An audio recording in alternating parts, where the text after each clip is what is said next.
Hi friends, welcome to village వంటకాలు.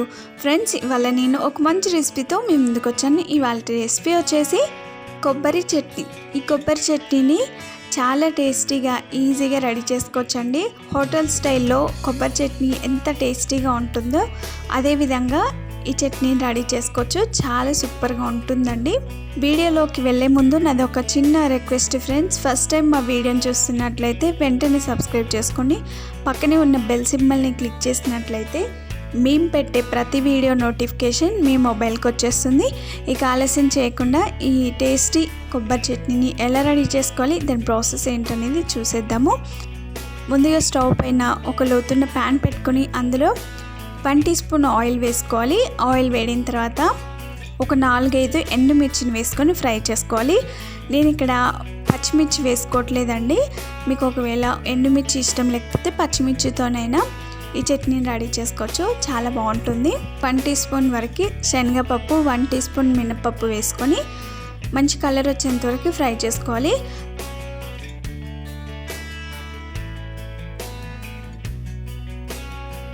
చూసారా friends, ఇక్కడ పప్పులు చక్కగా ఫ్రై అయిపోయాయి. పప్పుల్ని ఎక్కువసేపు ఫ్రై చేసుకోకూడదు, కొంచెం కలర్ చేంజ్ అయ్యేంత వరకు ఫ్రై చేసుకొని వెంటనే స్టవ్ ఆఫ్ చేసుకొని వీటిని చల్లారనివ్వాలి. ఆ తర్వాత ఒక మిక్సీ జార్ తీసుకొని అందులో 1 కప్పు వరకు పచ్చి కొబ్బరి ముక్కలు, అలాగే 1/2 కప్పు వరకు పుట్నాలను వేసుకోవాలి. ఆ తర్వాత ముందుగా ఫ్రై చేసి పెట్టుకున్న ఎండుమిర్చి పప్పులను వేసుకోవాలి. తర్వాత 1/2 టీ స్పూన్ వరకు లావు ఉప్పు వేసుకొని ఒకసారి మిక్సీ పట్టుకోవాలి. ఇలా మిక్సీ పట్టుకున్న తర్వాత ఒకసారి కలుపుకొని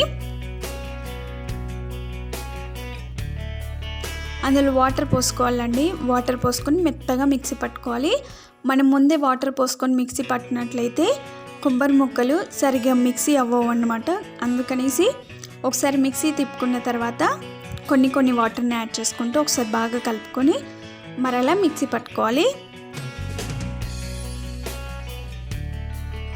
ఇలా ఒకసారి మిక్సీ పట్టుకున్న తర్వాత అందులో కొంచెం కొత్తిమీర, అలాగే చిన్న నిమ్మకాయ సైజ్ అంతా చింతపండుని కడిగి వేసుకోవాలి.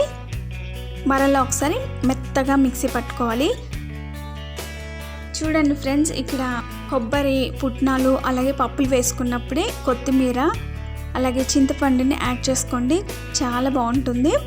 అలాగే ఇందులో కొంచెం అల్లం ముక్కని కూడా యాడ్ చేసుకోండి ఫ్రెండ్స్. నేను ఇక్కడ అల్లం ముక్కని యాడ్ చేయలేదు. అల్లం ముక్కని యాడ్ చేసుకుంటే టేస్ట్ మరింత బాగొస్తుంది. ఒక బౌల్లోకి తీసుకొని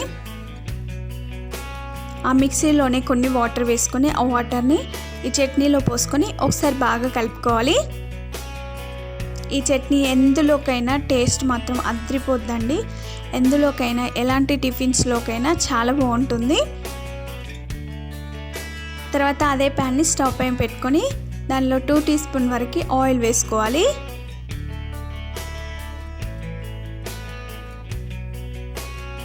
ఆయిల్ వేడిన తర్వాత ఒక ఎండుమిర్చిని కట్ చేసి వేసుకోవాలి.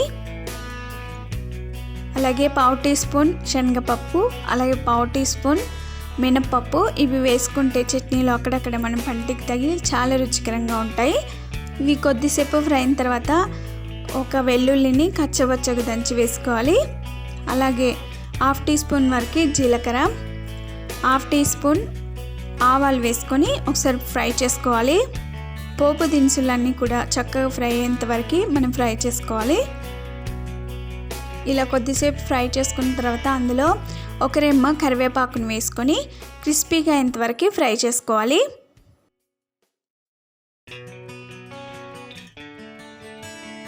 ఇలా క్రిస్పీగా అయిన తర్వాత మనం ముందుగా మిక్సీ పట్టుకొని బౌల్లోకి తీసుకున్న చట్నీలోకి ఈ పోపును వేసుకోవాలి. పోపును వేసుకొని ఒకసారి కలుపుకోవడమేనండి. చూడండి, మనకి చట్నీ ఎంత కలర్ఫుల్గా వచ్చిందో, చాలా సూపర్గా ఉంటుంది. అచ్చం హోటల్ స్టైల్లో లాగానే ఈ చట్నీ చాలా బాగుంటుందండి. ఇలా పోపు వేసుకొని ఒకసారి బాగా కలుపుకొని సర్వ్ చేసుకుంటే అంతేనండి, ఎంతో రుచికరమైన కొబ్బరి చట్నీ రెడీ అయిపోయింది. మంచి కలర్ఫుల్గా వచ్చింది కదా, చాలా బాగుందండి. ఇడ్లీ, దోశ, వడ దేంట్లోకైనా చాలా సూపర్గా ఉంటుంది. అన్నంలోకి కూడా చాలా బాగుంటుంది. ఎంతో రుచికరమైన కొబ్బరి చట్నీని ఎలా రెడీ చేసుకున్నామో చూసారు కదా. అచ్చం హోటల్ స్టైల్లో లాగానే ఇంట్లోనే చాలా ఈజీగా సింపుల్గా ఇంట్లో ఉన్న ఇంగ్రీడియంట్స్ తోటే మనం టేస్టీ చట్నీని రెడీ చేసుకోవచ్చు. చాలా బాగా వచ్చిందండి, టేస్ట్ మాత్రం చాలా బాగుంది. మరి మీరు తప్పక ట్రై చేస్తారు కదా. మరిన్ని ఇలాంటి ఎన్నో వెరైటీ రెసిపీస్ కోసం మా ఛానల్ని సబ్స్క్రైబ్ చేసుకోండి. పక్కనే ఉన్న బెల్ సింబల్ని క్లిక్ చేసినట్లయితే మేము పెట్టే ప్రతి వీడియో నోటిఫికేషన్ మీ మొబైల్కి వచ్చేస్తుంది. మీరు ట్రై చేసి మీకు ఎలా వచ్చిందో మీ ఫీడ్బ్యాక్ని కామెంట్ చేయండి. Thank you for the watching. Bye bye.